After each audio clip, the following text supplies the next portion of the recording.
and players mobbing. But Michael Jordan is not only the best basketball player, but he's the most exciting basketball player to ever play. Tatum fires away, pumps it in, 51 for Jayson Tatum. The Big Three NBA podcast is powered by FanDuel Sportsbook, the official wagering partner of the CLNS Media Network. 11-0 at the TD Garden. This is the Big Three podcast with Sherrod Blakely, Gary Washburn, and myself, Kwani Lunis. If you hadn't heard already, the Celtics are on a hot streak at the TD Garden. So we're going to just start with that, the success that they've been having there. And I'll ask you two first, what do you two think this means for their confidence as a team when they know they can win, despite whatever hurdles they have on the road, they can win at home?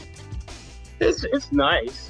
I mean, to know that you can roll out of bed and get that dub. But the Cleveland game, they made it harder than it should have. The Cleveland game, I thought, showed what happens sometimes when teams maybe get a little too fat and happy with their success at home and think that they can just kind of roll out of bed and the win is just gonna happen. And it did. I mean, they had to work for that win. They had to work way harder than I think they anticipated. And I'm curious to see how they're going to come out, on Thursday when they see this same Cavaliers team again. Are they going to play like the team we saw through the second, third, and fourth quarters? Or are they going to go out, or are they going to come in like punks like they did in the first quarter, on Tuesday? I think it's good to always defend home court. And remember, the Celtics have had trouble at home over the years, especially in the playoffs. So to establish a good home court advantage, to be able to win. But I just think they've won, obviously, these games, maybe not on the home court environment as much as they've won on the talent, And if you look at their 5 losses, they've been relatively close. I think Orlando was the only game that you felt like they didn't really have a chance with like 4 or 5 minutes left. Like Minnesota, they lost in overtime. Charlotte, they lost in overtime. Indiana, they lost the last couple of minutes. And in Philadelphia, they came all the way back and had a shot. So, they've played well overall, right? You could probably say they should have won the Charlotte game. And if they probably get a couple of breaks, they might get Minnesota. Jalen has a jumper at the last play regulation. So, I mean, this team has been good overall. So I'm not going to say, oh, they're great at home and just really average on the road. What I will say is you want to establish a good home court advantage. You want to make Boston a tough place to play.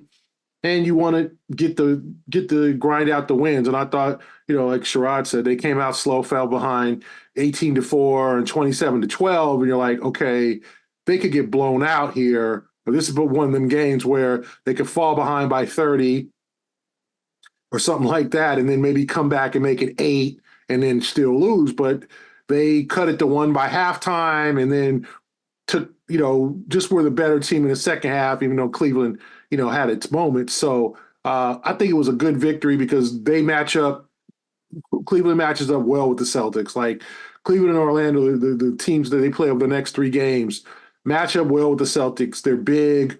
And so for me, I thought it was a quality win against a team that can beat you. We've seen Donovan Mitchell, we've seen Darius Garland, and we've seen our friend Karis LeVert go for big, big games at the Garden.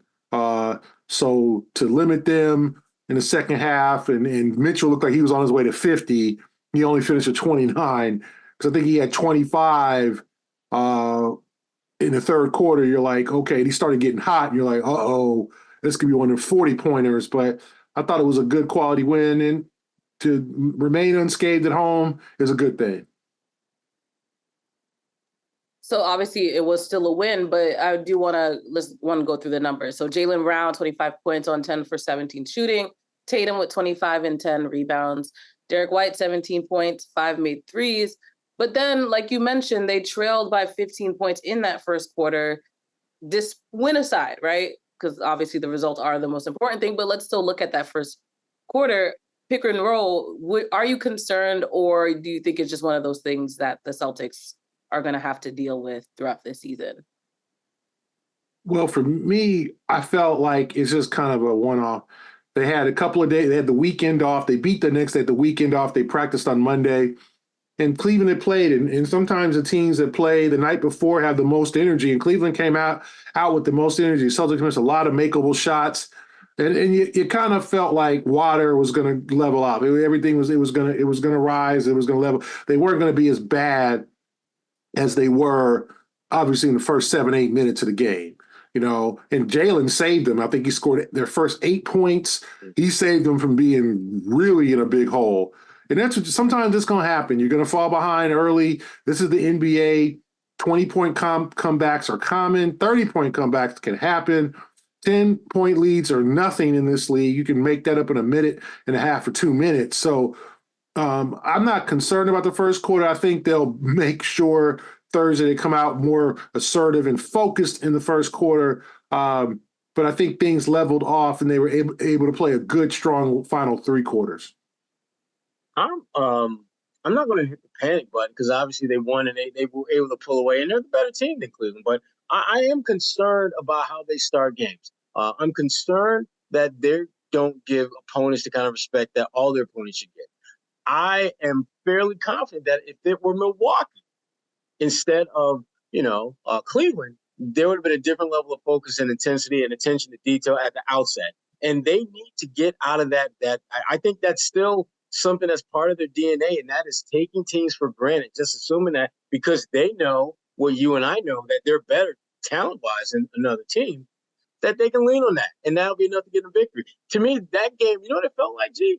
It felt like game 1 of a playoff series where they're at home, and they're like the number 1 seed or number 2 seed, and they're playing like a 7th seed, a team that they should beat in 4, maybe 5 games, and they played as if they had nothing to lose, as if they could as if it was a glorified practice that first quarter, because they did miss a lot of shots that they normally make. But I was more disturbed with how they didn't get back defensively. And even when they did get back, they weren't locked in. Cleveland had 9 fast break points in the first quarter. They had 0 fast break points for the second, the third, and the fourth. That to me tells me that you were not ready at both ends of the floor to start the game, because how can you give up 9 first quarter points in transition and not a single one for the remaining 3? Clearly, they made that mental shift and locked in more after that first quarter, which was great to see. But I am a little bit concerned that they aren't going to do that as often as they need to. And again, my thinking is all for this team, more than times than not, it's about what's going to happen in the playoffs. Can you do that against a Philadelphia team? Or can you do that against a Milwaukee team that you may have won the head-to-head season series? Can you spot them a quarter basically and outplay them for their other 3 and still win? I want to say yes, but I'm not comfortable or confident with that being a plan, because that to me, that's just a recipe for immediate failure, putting yourself in a hole that you shouldn't be putting yourself in. It's a self-inflicted wound that you're causing when you allow that stuff to happen. So going back to the positive aspect of what. Yeah, I went negative Nelly on that. I know, but I prompted it, so it's okay. Like we said, Celtics 11-0 at the TD Garden, and now they're back on top in the Eastern Conference. Is Tatum back in the MVP conversation as a result of their successes as well? No, I don't think he is. I don't think he is, because I think when you start looking at their success, as good as he's playing, he's not necessarily the alpha catalyst of that success. You go back and look at that Cleveland game, and him and Jaylen Brown finished with the same amount of points. The one difference, Tatum had more rebounds, which he should, because he missed a hell of a lot of shots. Jaylen was more efficient, 10 for 17. And when you start really kind of combing through the weeds of that game, you realize in the second quarter, it was back-to-back threes by Derrick White that really shifted momentum in that game in Boston's favor. And Tatum did his thing. He's a great player, and great players, they can have mediocre games and still get you 25 and 10 like he did. That, to me, is why he's not back in that conversation. Not only do you have to win, but you've got to win with a certain panache, a certain style, swag, flavor to it. 25 and 10, it's like, okay, and what you doing? He needs to have those 35, 15, and 8 type games, and they win by like 20, and they beat really good teams in the process. I don't think he's had enough of those type of games where you feel comfortable and confident saying that he's a top 2, top 3 MVP contender, even if they got the best record in the NBA. Yeah, well, I mean, he was the player of the month in November. Okay. November plus. Eastern Conference, yeah, October, November. Okay. And he's not having the statistical season that he's had last year where he averaged over 30. I don't think that's going to happen because you have the presence of Porzingis and you have a much improved Derrick White and, much more comfortable. And then you even have Drew Holiday. And then you have Hauser who gets shots too, right? He's getting a lot of opportunities because he's knocking them down. So I think for Jayson to be back in the MVP race, he's going to have to be, like Sherrod said, dominant in stretches. And this is a big stretch coming up. Like you got the, Cleveland and the Orlando games. Then you go out west. You got the Warriors on TNT. You got the Kings the next night. Then you got the Clippers. Then you got the Lakers on Christmas Day. If Tatum goes through those games and is vintage Tatum, like leading his team to victory, scoring 30, then I think he gets thrown back into the race. As of now, I think he's in the top 5, maybe. I mean, you got Luka, you got Anthony Edwards, because the Timberwolves are winning. They're the best tie for the Celtics, the best record in the league, right? So I think Tatum will get respect because of that, because the Celtics are winning. But you also, if you're Tatum, you want to do other things because I don't think the scoring, like he's not going to go for 34 a game, right? It's going to have to be 27 points, 8, 9, 10 boards. And, if he averages a double-double or close to it, and then his assists are up and his turnovers are down, then overall he's had a great season and he can say, hey, I'm in the MVP talk, and they're winning, right? If they win 55, 60 ball games. So I think it's still a chance, but I think that there's other players who are putting up bigger numbers. I said like a Luka, like a Anthony Edwards. I think Minnesota's going to get attention because they're playing so well, right? Jokic. I think there's going to be some fatigue on Jokic. Embiid is leading the league in scoring, right? So he's going to be up there now. Does he have a chance at a back-to-back? I think Philly would have to win 60 games or 50-something games and win the East to probably do that. You got Giannis, and then our young buck back in young pacer in Indiana, Tyrese Halliburton. I thought you were just calling him a young buck. Yeah, he was a young buck, but young whippersnapper. But he's going to get some attention too because Indiana is now kind of the team on the rise, 13-8 after beating Sherrod's Pistons and landing the 20th loss in a row. Yo, do not mention them. Yeah. Yikes. Anyway. Sherrod's team has lost, one of his teams has lost 20 consecutive games, and Indiana had that loss. And Halliburton is the head of the state, and he's going to get MVP attention because of how he did in the in-season tournament. And then, hey, our young guy, our older guy in LA, LeBron James, he keeps playing at this pace and picks up the Lakers. He could get some votes. He might even get my vote. So maybe. That's a joke. That's a troll. That was so good. That's a joke. It's a lot of candidates. There's nobody that stands out. So Jayson still has a chance. But I think he on this stage coming up with Lakers, Warriors on national TV, even this weekend against Orlando, we need to see vintage Jayson where, he is like the best player on the floor. Score early this NFL season with FanDuel, America's #1 sportsbook. Right now, new customers get $150 in bonus bets with any winning $5 moneyline bet. That's $150 if your team wins. If you've been thinking about joining FanDuel, there's no better time to get in on the action.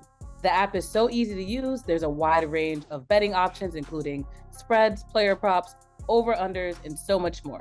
So visit FanDuel.com/Boston and kick off the NFL season. FanDuel, official partner of the NFL. All right, while we're on the topic of MVPs, let's talk about another one. Derrick White.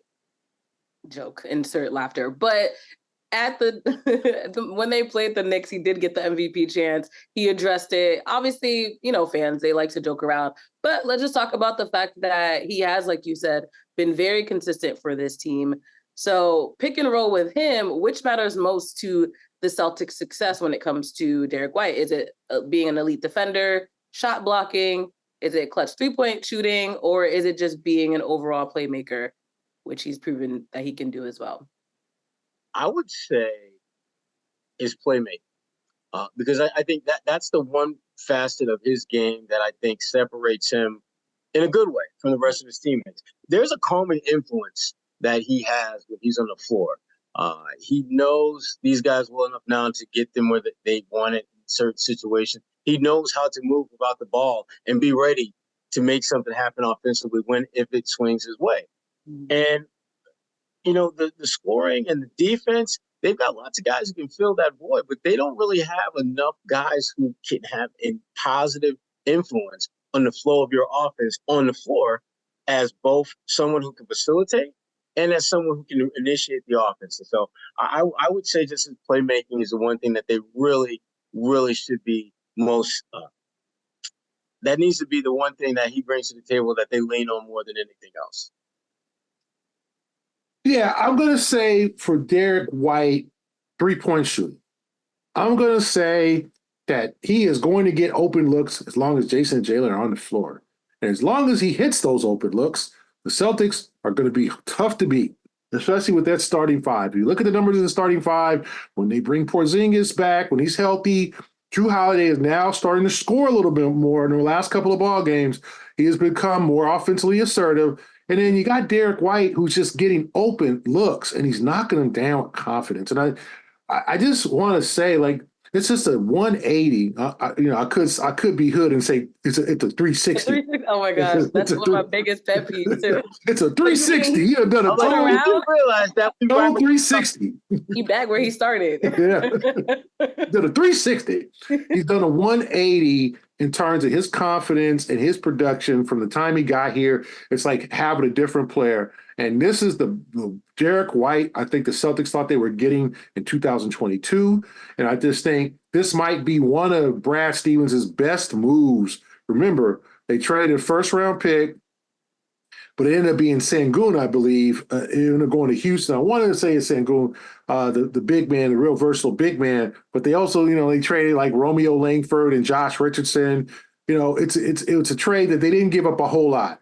And they got a very productive player, who's probably a cusp of an all-star. I don't think he'll make the all-star team, but I think if you took the top 40 players in the league, 45 players, Derrick White's on that list at this point. Maybe, maybe stretch to 50, right? That's 2 all-star teams. That's a 3rd all-star team or something like that, 45, right? So if I'm the Celtics, I think getting him open looks and getting him the ball because he's so damn efficient. He can attack the rim, get to the free throw line, get the score off the glass too. Hitting shots off the glass is a rarity. It's a tough thing to do. I know our friend Kyrie Irving mastered that. There's plenty of not many players master getting to the rack and being able to use the glass. Derrick White has done that. Oh, Kwani, we have breaking news, though, I just saw. You got breaking news before me? Tell us. No. Yeah, well, I just looked on X. Well, nice. According to Woj, the Celtics, we all knew when they dumped our friend Nathan Knight that they, from Sherrod, do you have something in common with Nathan Knight? A whole lot in common with Nathan Knight. Me, him, and your colleague Adam Himmelsbach all went to the same high school. Yeah. So Sherrod's high school pal. They shared peanut butter and jelly sandwiches in a cafeteria. They played on the basketball. They played on the basketball team together. Sherrod's buddy, allegedly, Nathan Knight. No, obviously they did not go to high school at the same time. They waived him. They didn't. I know, but it just, you don't have to say it like that. But they waived him, and Woj, according to Woj, they're going to sign Drew Peterson, a kind of a stretch 4. I watched him being a Pac-12 guy. He's a kid. He played a long time.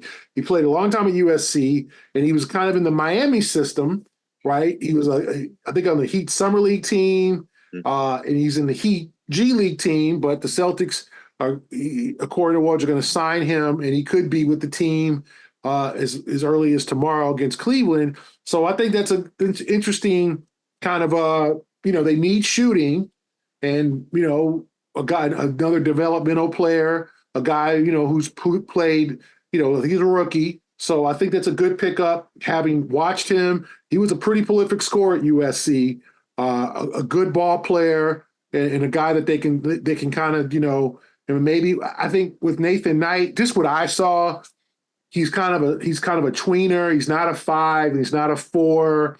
He's not a real 3-point shooter. So it's kind of like, well, where does he fit? I'm sure he'll fit somewhere, but I think a good move for the Celtics to use that two-way spot on a guy like Drew Peterson. Back to you, Kwani. Hey, I love it. Thanks for the report again. You have already have reacted to it when people wake up on Thursday or whatever the case may be. Also, super random when teams say they waive somebody, and then all the replies will be like, "Did he wave back?" I don't know why I find that so funny. Have you seen that before? No, I haven't seen that, Kwani. But every time okay, y'all being sarcastic, right? You're being sarcastic. Oh my gosh, I think it's like an NBA Twitter X thing where they'll say we've waived Josh Richardson, and then the replies are like, "Did he wave back?" I find it to be so hilarious. So if you're one of those people that comment that, just know you're making at least one person laugh every time you do. That's her inner dad joke. It's so funny. It is. It's perfect. Her inner joke funny bone. That's hysterical, Kwani. Once you just said it again, I was like, wow. Hysterical. You guys are so unimpressed. I'm very disappointed. All right, moving on from the Celtics overall, we got to talk about our boy, someone's boy, Sherrod's boy. When in doubt, it's Sherrod's boy. Yeah. Wow. Draymond. We all know who we talking about. Draymond Verde. So let's start with Sherrod cousin, Draymond Green. We just call him headlock. Sherrod's third cousin. On his mama's side. Draymond Green. It's always on the mama's side. Yeah. It's always going to be on mama's side. I don't know. It's always on the mama's side. I'm get blamed for everything. Seriously. Most of our papas was Rolling Stones, so we don't know there's some. Who was on that side? Yeah, we don't know all the people on that side of the family. So let's say mama's side. On mama. All right. As you guys probably know, he got ejected once again. This is actually, I believe, his third ejection this season. I love that they have to say the most in the NBA. He's notorious for getting into situations where he clearly can't control his arms, his legs, whatever the case may be. So that being said, we'll do fill in the lane. The Warriors should blank with Draymond Green. What do you think they should do with this man at this point? Cut ties. He's a grown man I don't know. You can't keep calling it a mistake. They need to cut ties with Draymond Green. You're not winning with him. You're not winning when he doesn't play. You owe him a lot of money. And your friend, he doesn't add the same kind of value that he did prior, because not only is he not helping when he's available, he's becoming less available, and thus you're not getting any better when he's not around either. There's just and Golden State, they're doing the same thing that almost every great team does, and that is hold on too damn long. That dynasty is over. It's done. And I saw this happen in Detroit when they said, we've been in this conference final 6 years in a row. Let's keep it going. And then they just said, "No, we got to switch something up." And they traded Chauncey and brought in Allen Iverson, which was a hot mess. But they did something to try to jumpstart what was clearly a group that had reached its endpoint. And Golden State, for whatever reason, think that they can still crank out a championship contender. They're 11th in the West. And the thing is that the Western Conference is not getting any easier. There are more teams that are stepping to the forefront. I mean, when I look at Golden State with Draymond, are they better than Denver? I don't think so. Minnesota? Nope. Dallas? Nope. You start going down the list, there's at least 7-8 teams that Golden State, even with when they're whole, aren't whole enough to beat these other teams in the best of seven. And again, that says nothing about Steph Curry, because he's still one of the baddest men in the game. Klay Thompson, if I were them, I would move on from Klay, because Klay, I just don't think is going to give them what they're hoping for. And Klay, I think he'd be better off in a different situation, different team. But for the folks in the East, I worry about that because would not shock me if the Heat made a play for play times. Wouldn't shock me at all. Because remember, he's the guy that you just got to put him in the spot and say, look, run to that spot, we'll throw it to you, shoot. Yeah. Okay, I can do that. Hell, I've been doing that for a long time. So Golden State, they need to do something. And I think Draymond is giving them, I think, a clear out to do that and justify it in basketball terms. We're not breaking up the band. We're simply moving on from a player who, frankly, is not giving us the kind of value that we need to be a championship contender. That's the official line. But being this has happened a few times already, where do you think the loyalty lies in keeping him? Because clearly there is money aside. Like, do you think there's an ulterior reason to them still seemingly sticking beside him? Because that's what it appears that the Warriors are still doing. Buy loyalty. See ya. Got none. Got none for you. I'll see you when I see you. Garrett, what you got? He said no.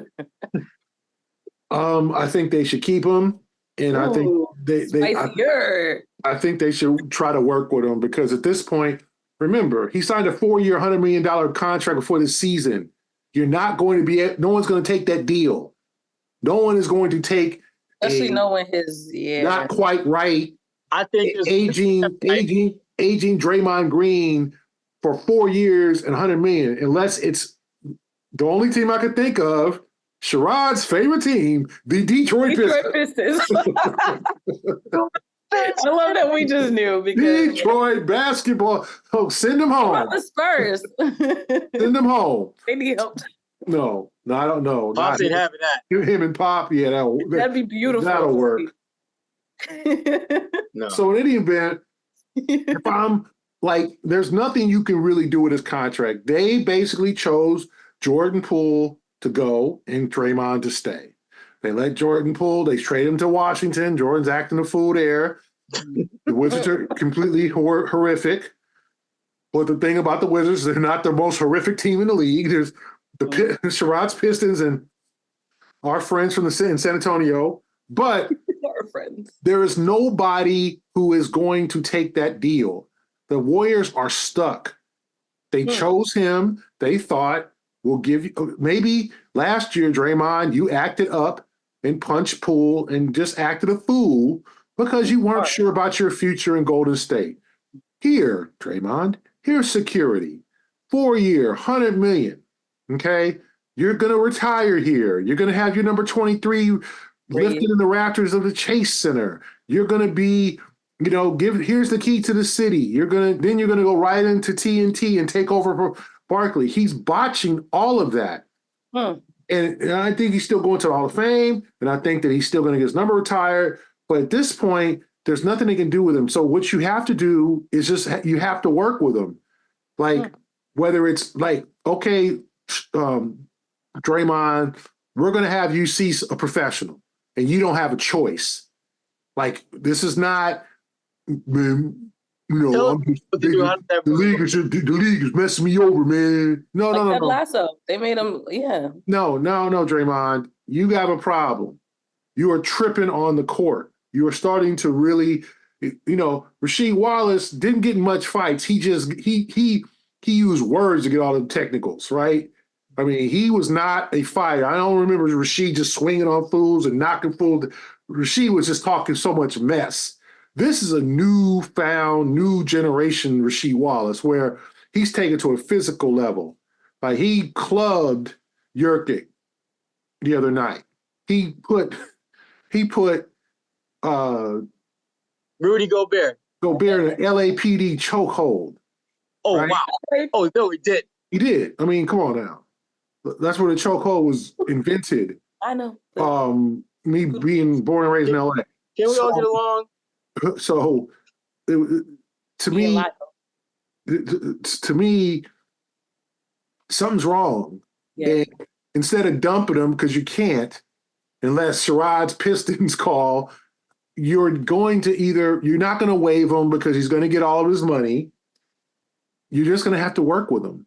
And you're going to have to try to squeeze as much talent as you can out of him for this 1 year. And then this summer, you might be. I don't know. I don't think it's marketable. I don't think he's like the only team that will probably be listed would maybe Brooklyn with Ben Simmons, because Ben Simmons is untradeable because he's always hurt.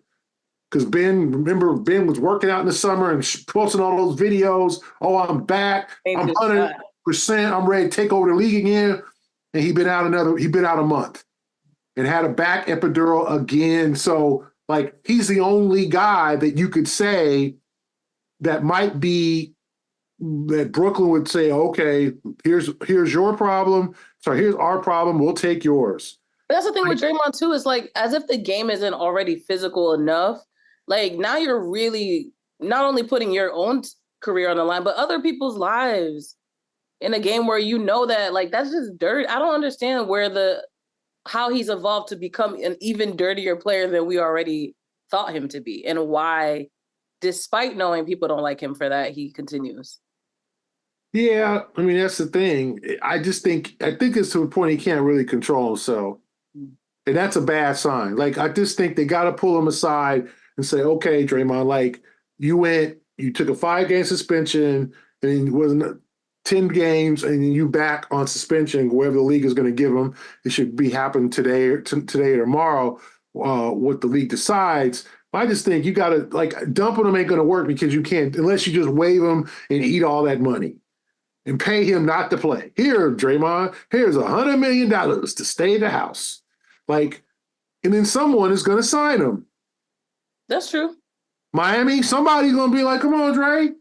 We got you. We got you. Yeah. Don't believe there's not a lack of suitors for Draymond. Oh, for sure. It's just a lack of suitors for Draymond at the money he's making. Right. Don't worry. On a minimum deal, could be 15 teams trying to sign Draymond Green. Easy. So don't do that. So if you're the Warriors, don't waive him, and he's not going to waive back, Kwani. Anyway, I already waived when you first said it the first time. Let's get that out of the way.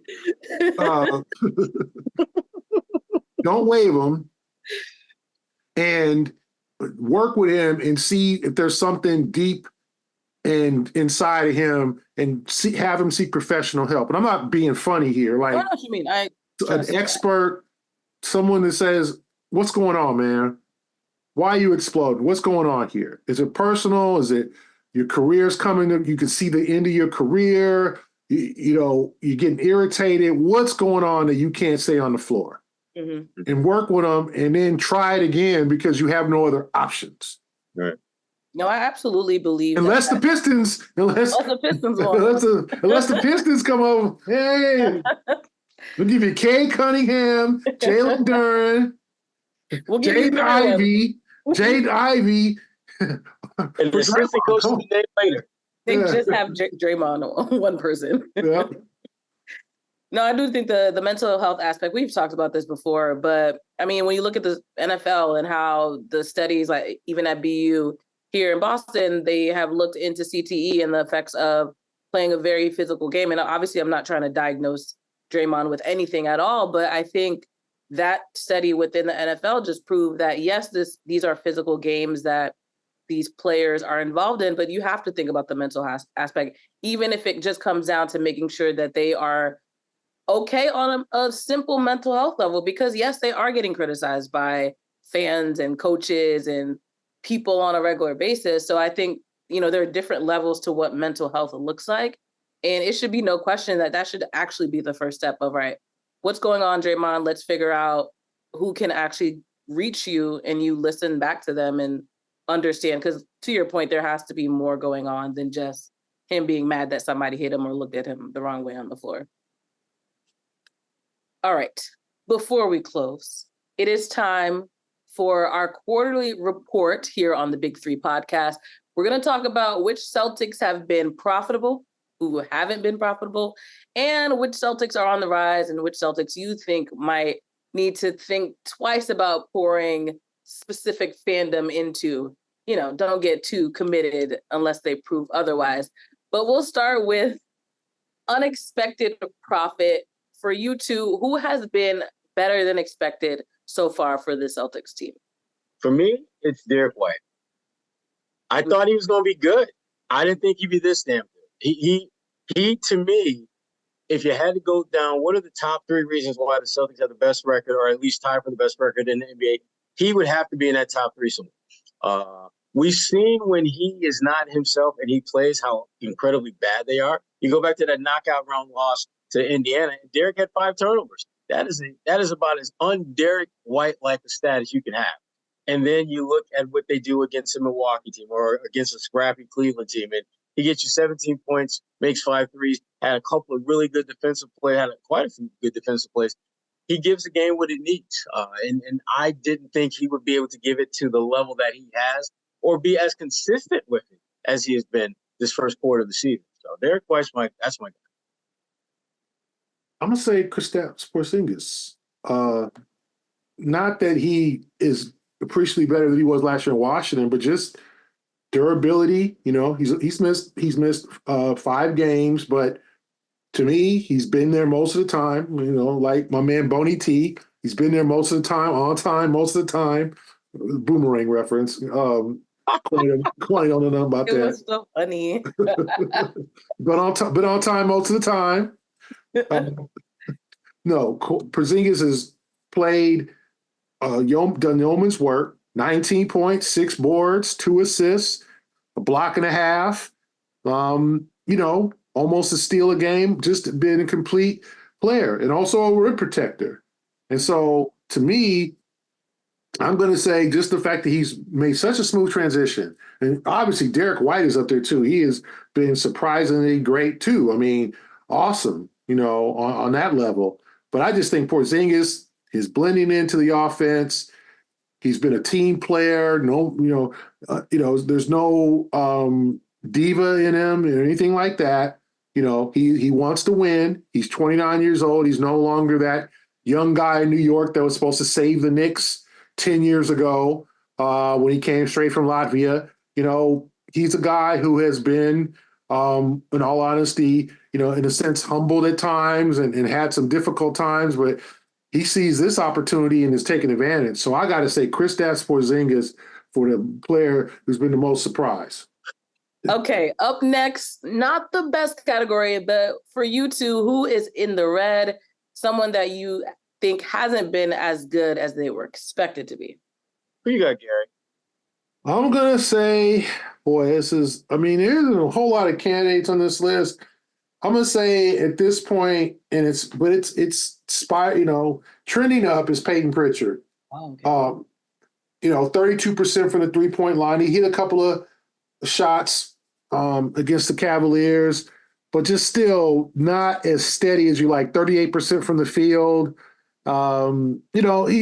He's done okay, but you thought with a more expanded role, he was going to jump on it and take advantage and flourish.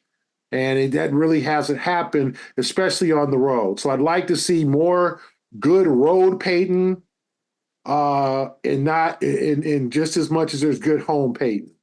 And so I'm going to say Peyton Pritchard, not really, meeting expectations just yet. That's a good one.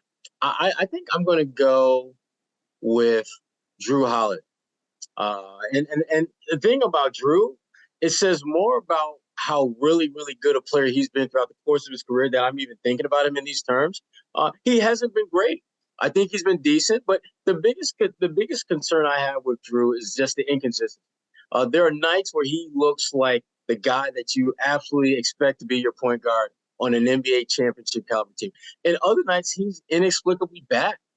There's a lot of it just appears that for whatever reason, certain nights, he just doesn't have it. And maybe it's a father time thing. Maybe it's a preparation thing. And maybe he didn't prepare as well as he normally does on a particular night.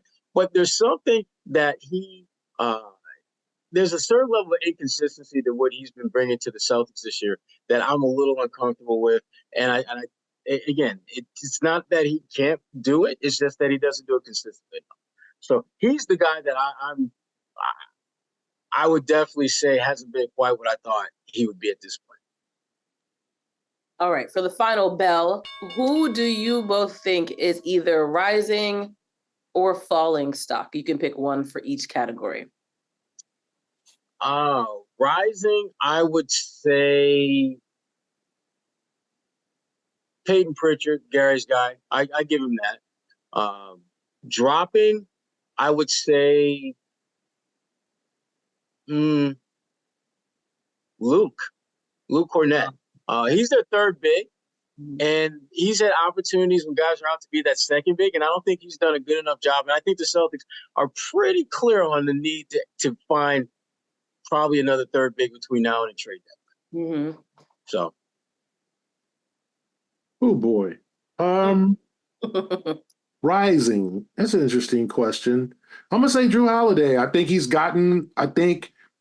like, I know Sherrod, I understand Sherrod's sentiment that he's been not as expected, but I do think he's starting to play better ball. He's starting to be more assertive with his scoring. Because I just think, he's not going to get the shots he did in Milwaukee as kind of the number 2 option or number 3 behind Middleton and Giannis. But this situation, I think he's starting to do better.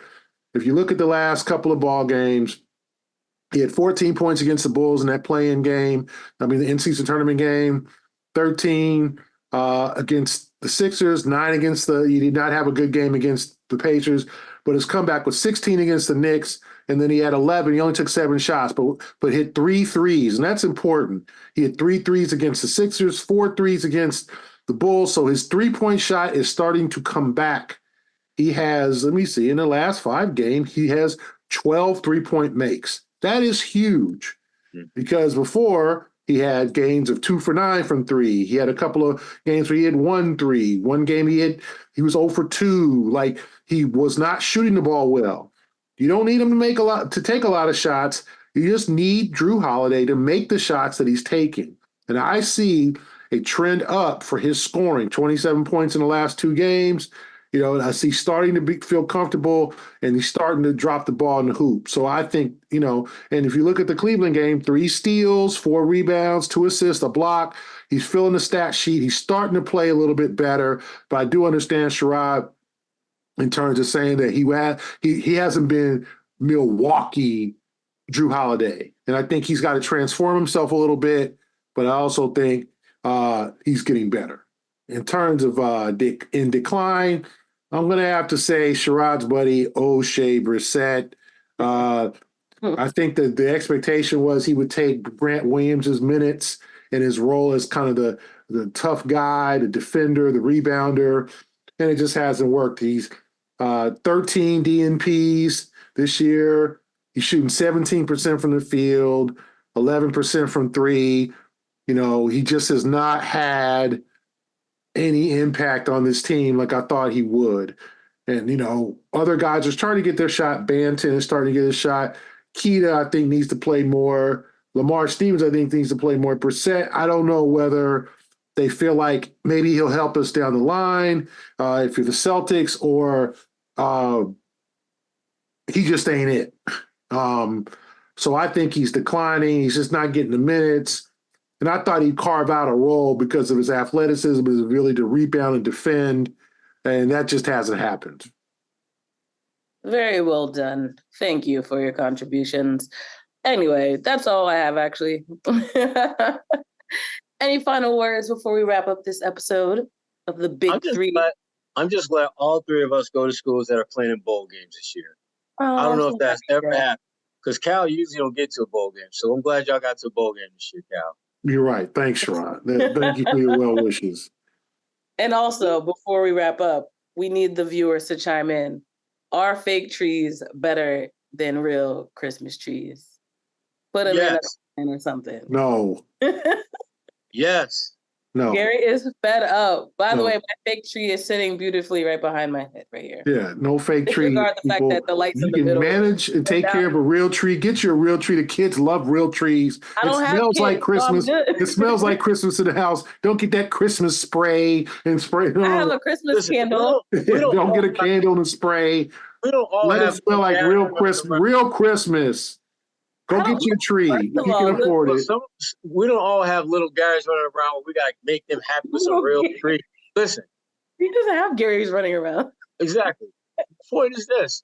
A fake tree How much time and effort and energy do you put into keep putting the tree up and then taking it down? Why would you go out there and whack this tree that takes 10 years to grow? You plant this other seed. Murder. Maybe it'll grow in another 10 years. You can replace it. But the bottom line is this: just let the trees be. Save the tree. Hug the tree. Embrace the fake tree. I just like that this tree takes me about probably 5 minutes to put together, if that. No mess either. No mess. Then the decorating takes a while because I still want to make sure the ornaments are like evenly displaced. But then I put it back in the box, and next year, same process. You got to go to a lot and find a tree and then fall in love and then chop it down. How Christmassy is that? Huh? Listen, Christmassy I got is that? Coco and the Temptations. That's all. Well, I just feel like turn on Bing Crosby's White Christmas right now because this is so Christmassy. He's so sick of Did us. you say Bing Crosby? Bing Crosby. Temptations, Derrick. Let me Dreaming. His version of White Christmas is probably the best one of all. Best white. We can talk next week about the best Christmas songs of all time. Bing Crosby, White Christmas. No, let's go. Nat King Cole's This Christmas Song is. We can talk about that next week. Give love on Christmas Day. Come on. Give love on Christmas Day. Yeah. That's a perfect tease for next week's episode then. We're gonna talk about that next week. I like this debate. It's going to be great. So make sure you're tuned in to the Big 3 NBA podcast next week and, of course, the weeks after. Until then, for Sherrod Blakely and Gary Washburn, I'm Kwani Lunis, and enjoy the rest of your week. We'll be back.